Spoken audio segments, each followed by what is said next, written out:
अस्सलामुअलैकुम 10th class, welcome back. आज हमें स्टार्ट करना है अपना लेक्चर नंबर 5। प्रीवियसली हमने जो है वो टॉपिक 1.4 शुरू किया हुआ था, जिसके अंदर हमने वेपोरेशन और बॉइलिंग इन दो प्रोसीजर को डिटेल में पढ़ा था।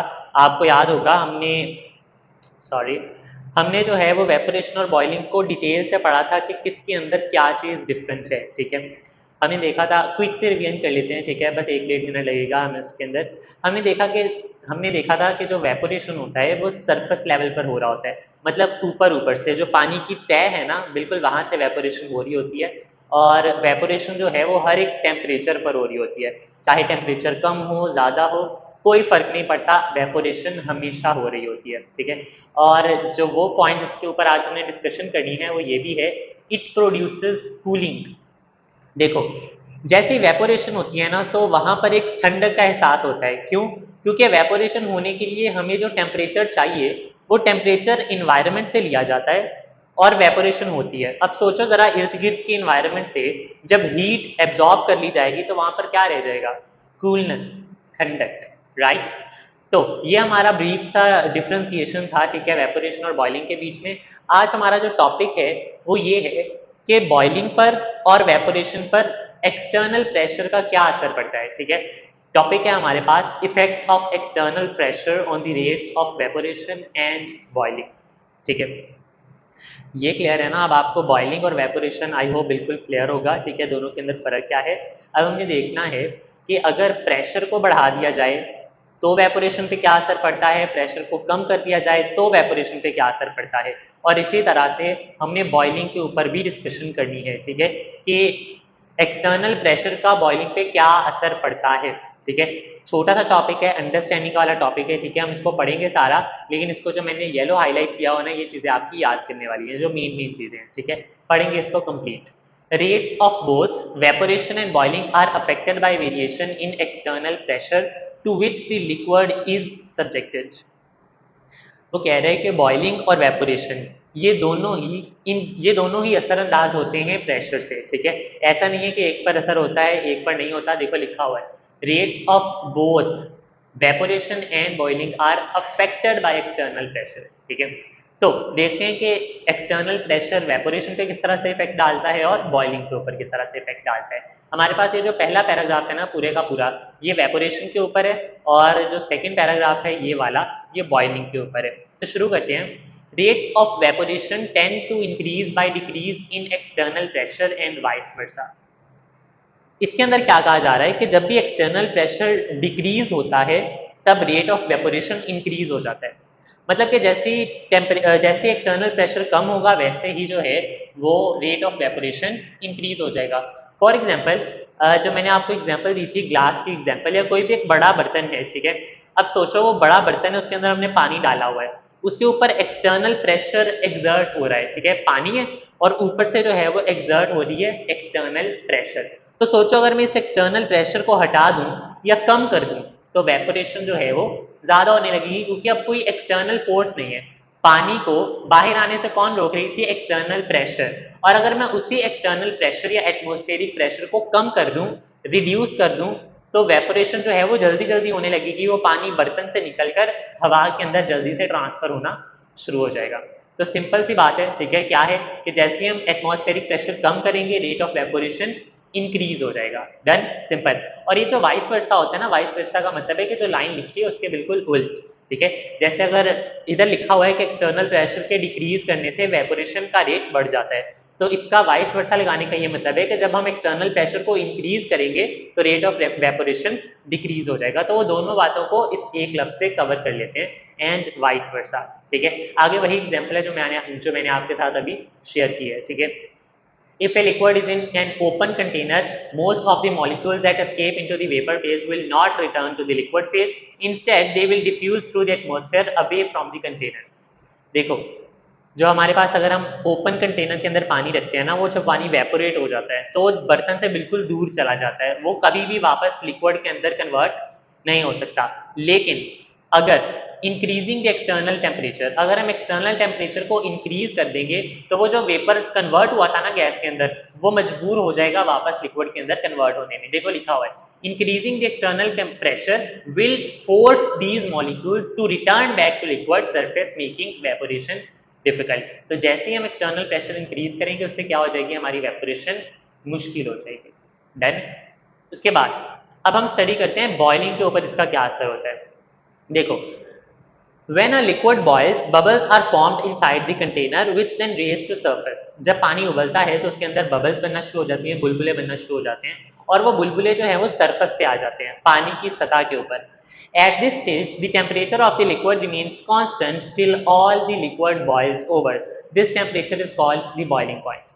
जब बॉइलिंग पॉइंट आता है ना किसी भी लिक्विड का, जब लिक्विड जो है वो बॉयल होना शुरू हो जाता है, तब उस लिक्विड का टेम्परेचर कांस्टेंट रहता है। मतलब कि आप ये देखोगे जैसे ही पानी बॉयल होना शुरू होगा ना, आप चाहे पानी को 1 मिनट तक बॉयल होने दें, चाहे 10 मिनट तक बॉयल होने दें, दोनों का टेम्परेचर बिल्कुल सेम रहेगा। क्यों? क्योंकि दोनों बॉयल हो रहे हैं। ठीक है, टेम्परेचर दोनों का कांस्टेंट रहेगा, लेकिन फर्क क्या होगा, जब हम 10 मिनट तक बॉयल करेंगे तो उसके जो काफी सारे वेपर्स पानी में कन्वर्ट हो चुके होंगे, मतलब काफी सारा पानी लॉस हो चुका होगा।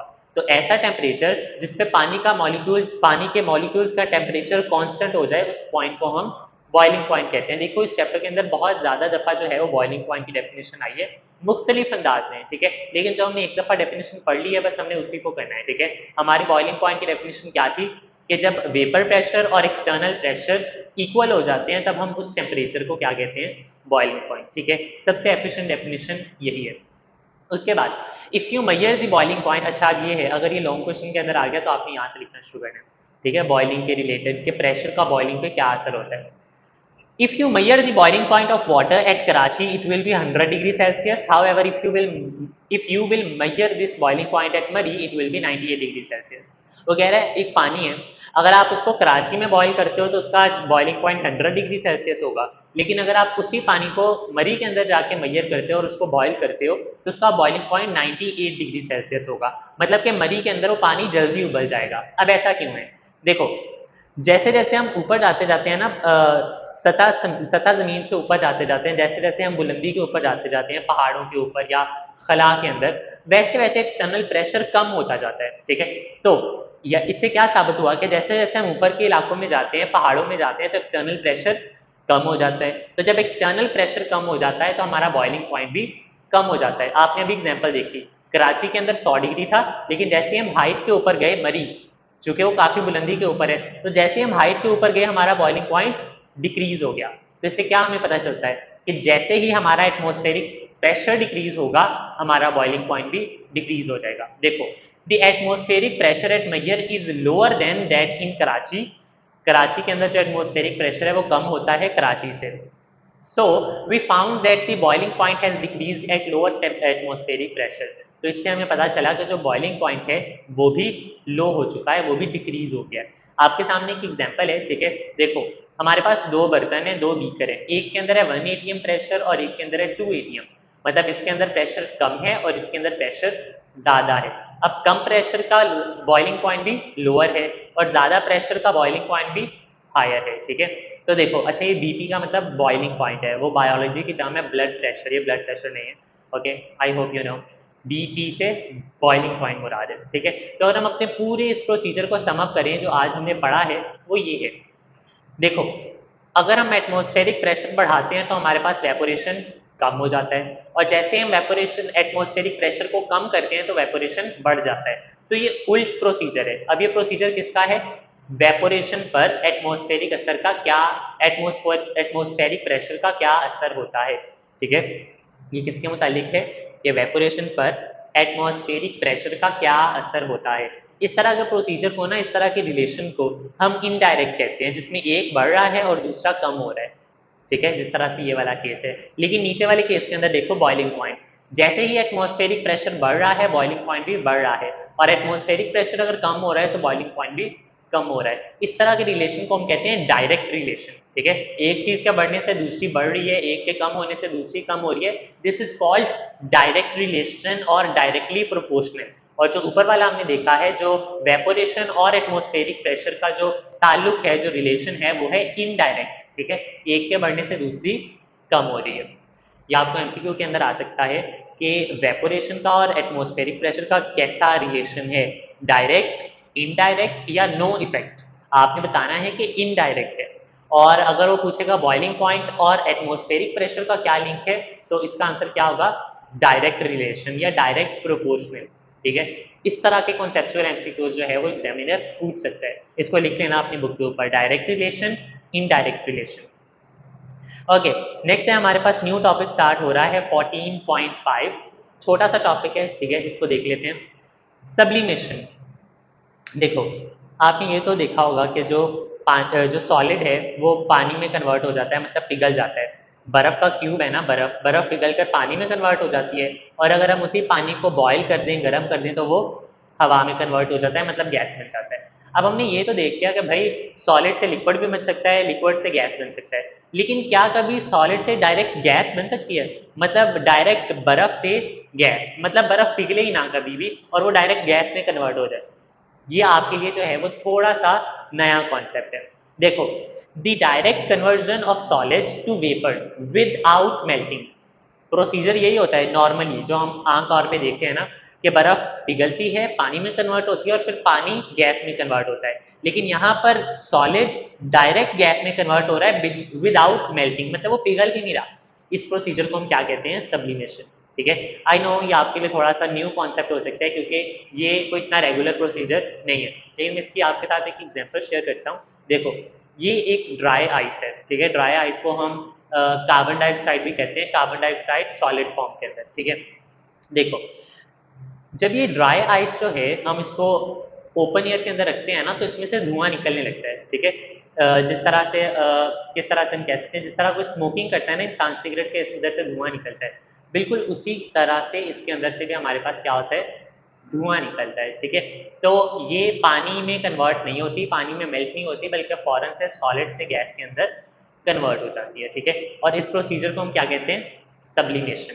देखो, हमारे पास एग्जाम्पल में भी यही है। For example, solid carbon dioxide which is also called dry ice changes directly to gaseous carbon dioxide at room temperature without first melting to the liquid state। ये आपके लिए बिल्कुल नई चीज़ है। ठीक है, इसके अंदर वो क्या कह रहे हैं कि सॉलिड कार्बन डाइऑक्साइड जब हम उसको रूम टेम्परेचर पे रखते हैं ना, मतलब सिंपल कमरे के अंदर, तो वो मेल्ट नहीं होती, पानी में कन्वर्ट नहीं होती, बल्कि गैस में कन्वर्ट हो जाती है डायरेक्टली। ये उसकी एग्जाम्पल है। ठीक है, एग्जाम्पल वैसे काफ़ी बड़ी है, यहाँ से लेकर यहाँ तक, लेकिन जो मैंने अंडरलाइन किया हुआ है आपके लिए वो भी इनफ है। ठीक है, एग्जाम्पल की हेडिंग दें और लिखते हैं सॉलिड कार्बन डाइऑक्साइड, एग्जामिनर खुद ब खुद समझ जाएगा। ओके, उसके अलावा हमारे पास एक और एग्जाम्पल है सब्लिमेशन की। Another common example of sublimation is the disappearance of naphthalene balls which are used to keep the insects away from the woolen clothes। देखो, अक्सर जो हमारे ऊन के कपड़े होते हैं ना, उनको कीड़े मकोड़े या इंसेक्ट्स डैमेज कर देते हैं। तो हमें जब अपने कपड़ों को प्रोटेक्ट करना हो ऐसे इंसेक्ट से, तो हम उन कपड़ों के बीच में नेफ्थलीन बॉल्स रख देते हैं। ठीक है, छोटी छोटी सी गोलियां होती हैं, और वो गोलियां जो हैं वो पिघलती नहीं है।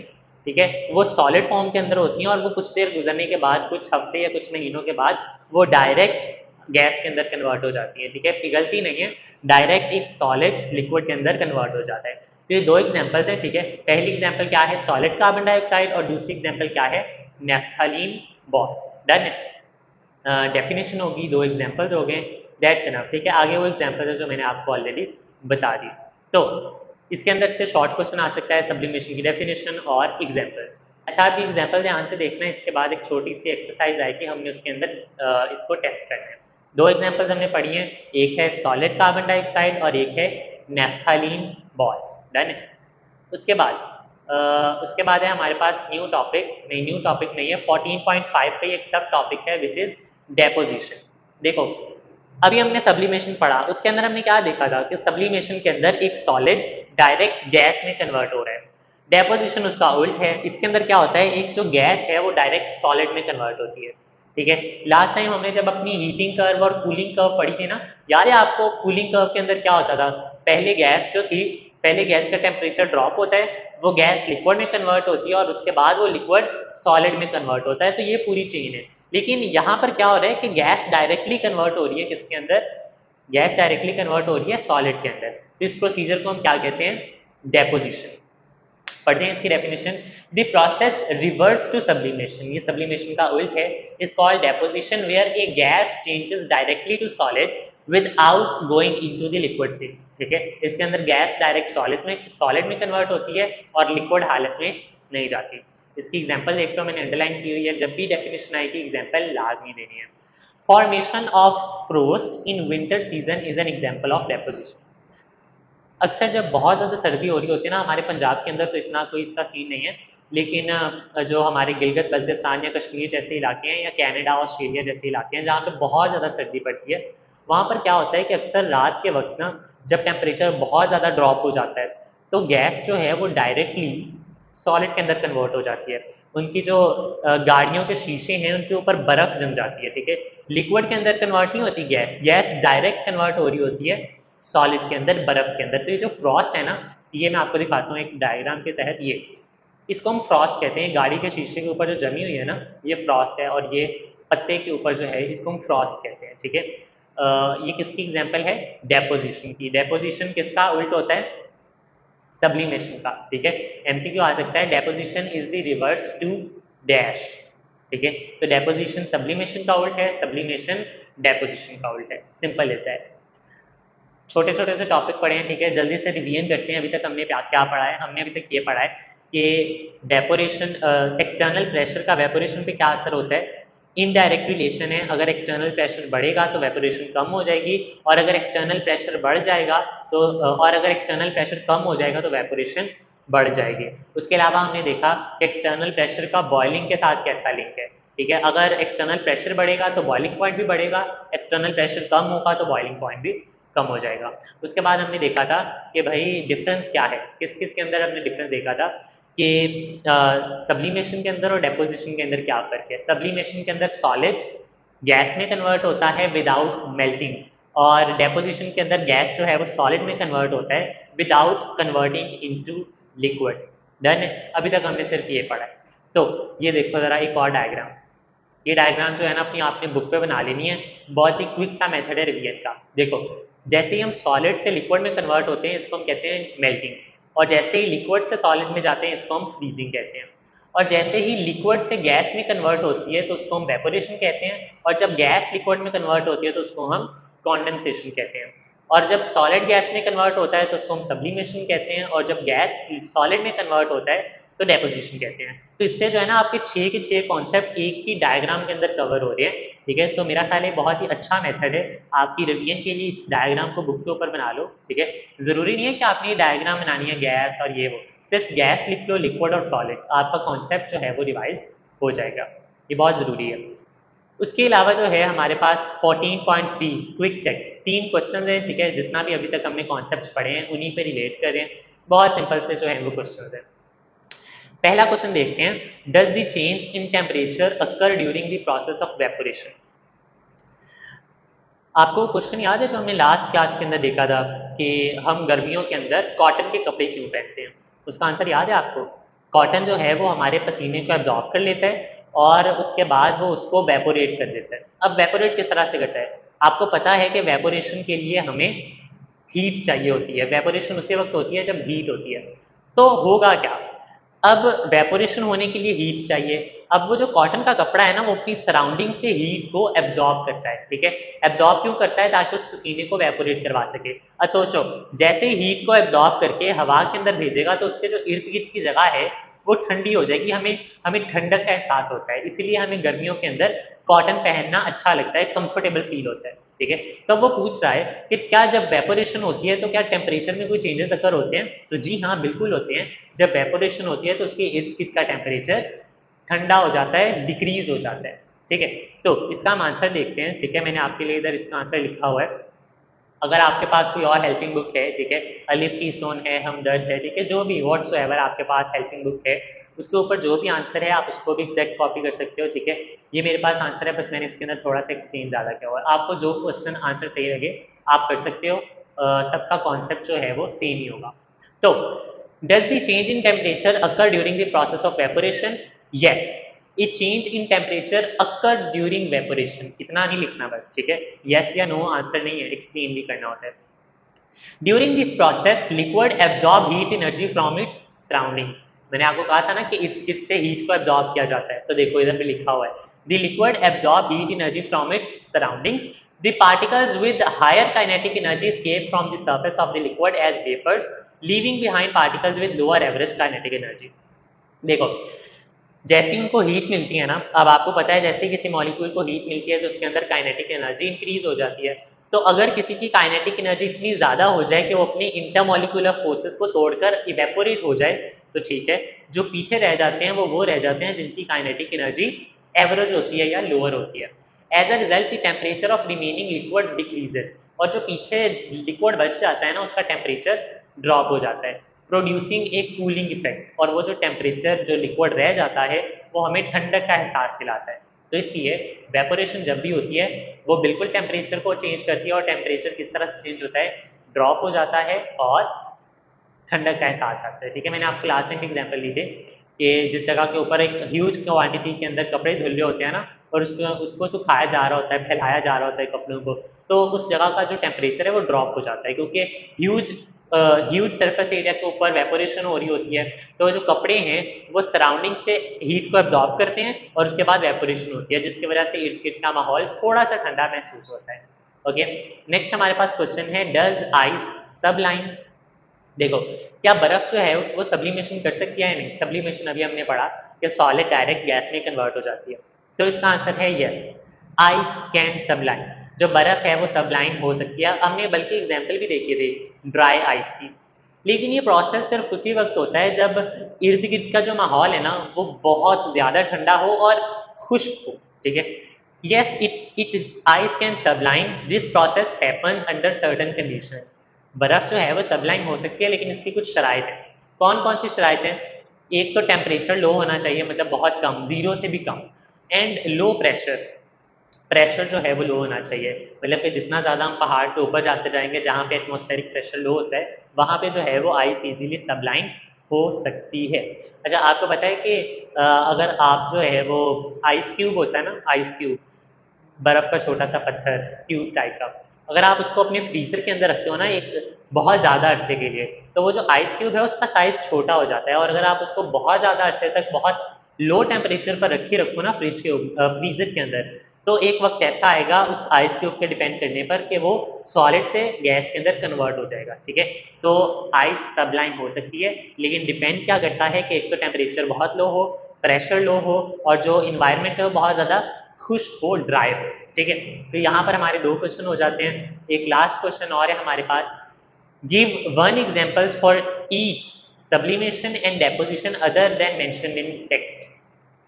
हमारी टेक्स्ट बुक के अंदर सब्लिमेशन की दो एग्जांपल्स हैं, dry ice, dry carbon dioxide, ये solid carbon dioxide and dry ice, और एक और था नेफ्थलीन बॉल्स। और डेपोजिशन की एग्जांपल हमारे पास क्या थी, क्या थी हमारे पास example, frost, formation of frost. तो उसने कहा है कि मुझे दो और एग्जांपल्स दो जो आपकी बुक के अंदर नहीं है। ठीक है, तो हम सब्लिमेशन की एग्जांपल दे देते हैं। Camphor tablets slowly disappear when left open in air because they change directly from solid to gas. जिस तरह से नेफ्थलीन बॉल्स होती है ना, उसी तरह से एक टैबलेट्स है कैम्फोर टैबलेट्स, ठीक है, आप इसको सर्च कर सकते हो गूगल पे। ठीक है, या यूट्यूब पर इसकी एक वीडियो पड़ी हुई है वो देख सकते हो शॉर्ट्स के अंदर। वो ऐसी टैबलेट होती है, आप उसको खोल कर, ठीक है, उसके जो पैकेट है उससे खोल कर आप उसको ओपन एयर में रख दो, थोड़ी देर बाद जो है वो गैस के अंदर कन्वर्ट हो जाएगी मेल्ट हुए बगैर। टैबलेट का नाम क्या है, कैम्फोर टैबलेट। उसके बाद है हमारे पास डेपोजिशन की example, ice forming directly on the surface of cold metal pipe. Metal pipe, जिस तरह मैंने अभी आपको एग्जांपल दिखाई थी ना वो पत्ते के ऊपर और गाड़ी के शीशे के ऊपर, तो ये वाली एग्जांपल क्या है, metal pipe, cold metal pipe के ऊपर जो है वो बर्फ का बनना, वो किसके अंदर आता है, डेपोजिशन की एग्जांपल के अंदर। डन है। आई थिंक यहाँ तक आज का हम अपना लेक्चर जो है वो ख़त्म करते हैं। आप मुझे लाजमी कमेंट करके बताइएगा कि आपको जो है वो आज का लेक्चर कैसा लगा। ठीक है, कि आपको समझ आ रही है नहीं, मेरी जो स्पीड है, पेस है, वो स्लो है या नहीं स्लो। ठीक है, मैं ज़्यादा तेज़ तो नहीं जा रहा, क्या आपको समझ लग रही है जो मैं पढ़ा रहा हूँ या नहीं पढ़ा रहा। ठीक है, और आप चाहते हो कि मैं अपनी पढ़ाने के स्टाइल में थोड़ा चेंजेस करूँ, तो मैं बिल्कुल रिकमेंडेशंस के लिए ओपन हूँ। अपनी सजेशंस मुझे दें और लाजमी मुझे जो है वो अपना फीडबैक शेयर करें। मिलते हैं हम अपने नेक्स्ट लेक्चर के अंदर, लेक्चर नंबर 6। तब तक के लिए अल्लाह हाफ़िज़।